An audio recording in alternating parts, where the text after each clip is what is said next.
Hi, I'm Ali from Mint Customs and founding member of the Bike Shed, and I'm here today to show off my Sport Classic.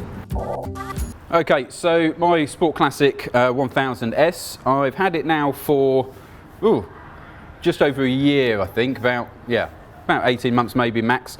And when I got it, it was red. The clip-ons were different, otherwise it's as I received it. It was involved in an accident many years ago. It's a 2009 model, and I think it was about 6 months old when the front end got a little bit crushed. The guy repaired it and decided in his wisdom, and it was wisdom, to stick a 999R front end in it. So we've got the Öhlins front end, including the wheels, and had it all rebuilt. And then it sat in a lobby as a show bike for years and didn't get used, which was a complete waste. And anyway, came up on eBay and I'd spotted it, contacted them straight away, and yeah, sorted out a deal and went straight down there and got it. Okay, so brief walk over on the Ducati. Come to the front, and your first thing you'll notice is the tyres. The standard tyres that come with the Sport Classic range, they were basically plastic and horrible, so you definitely need to upgrade those. These ones were upgraded at the Cafe Racer Cup, and you still got all of the rubber on the outside edge from where I was pushing the front a little bit, which is what it's designed to do. The wheels on this bike, front and back, are off of a 999R, as is the Öhlins front end. It's different to the 999S because it's got the big Brembo monoblocks, radial brakes instead of the other ones on the S model. The paint job is a Mercedes, the GTC Merc, the new one, the AMG, comes in this satin grey, and I just saw it, I was behind one of these cars, so there's only a few of them on the road, and it was stunning, so I thought, right, I've got to paint a bike like that. Moving along the bike, we've got rear sets, aftermarket rear sets. It does really lift your feet right up high, so it does exactly what it's meant to do, but it's not great when you're just cruising around in the road.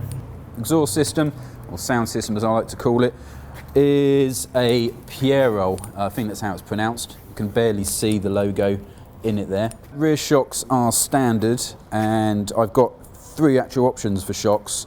There's these ones which are really firm, they're set up as I need them and want them, and this is all since the Cafe Racer Cup. I think the bike actually is so set up for the Cafe Racer Cup that even the tyre pressures are low. But the other shocks that I have are lower and softer because this is quite tall and I'm not exactly a lofty chap. There's a little bit of a carbon protector on it and so on, but there's really nothing much different to the bike. Got my grips stuff on the side, help me stay on the bike when I've got my knee down. The bike had raised clip-ons when I got it, and the clearance under here for the reservoirs and everything was a nightmare. This one I had to make my own little bracket for. So I actually went through 3 different sets of clip-ons trying to get the right ones to get the clearance in there. And I've done a little tail tidy at the back, tiny little stop and tail light, little LED one, and obviously number plate, the real one obviously goes on there when I'm using it on the road. But otherwise it's quite a standard bike, bar the suspension at the front and the wheels really. But I love it. Okay, so we're about to start the bike, and it's all about the theatre with these bikes, not just the noise of it, but everything from the one-touch start to the way the clocks light up and shift around the needles. It's just all part and parcel of the Ducati.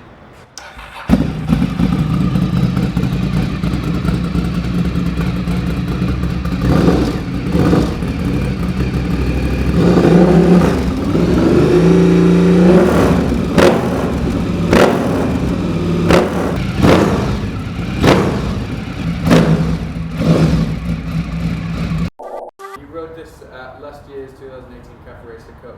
What are you going to ride for this year's 2019? Oh, 2019, I think it's going to be this. I did alright at the Cafe Racer Cup, so What did you place? Placed second in the Rapids, and then there was a second Cafe Racer Cup that happened a month or so after at the Lord of Lyddon event. And we had 2 races in that day. We had a warm-up session and then 2 races, and that was it. And I got the double, so I was quite pleased with that. I only got the win because certain Chad from MCN wasn't there, but he's the one who beat me at the main Cafe Racer Cup during the summer. And then this year, what's it going to take to beat Chad and take his take the title from him? Maybe him not being there.